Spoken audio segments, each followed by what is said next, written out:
Hello বন্ধুরা, good morning. তো আজ হলো সানডে, আর আজকে আমার বরের ছুটি, তার সাথে বলতে পারো আমারও ছুটি।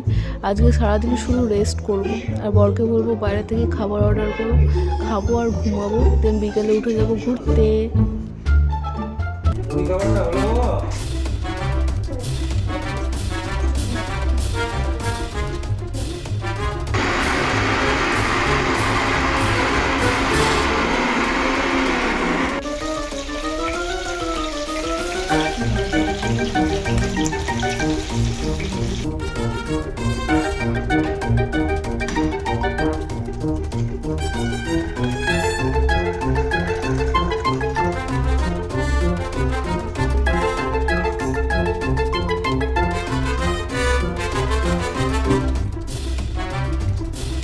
তোমার ভাত খাওয়া গেলে একটু পেয়ারাটা কেটে দেবে তো আমাকে।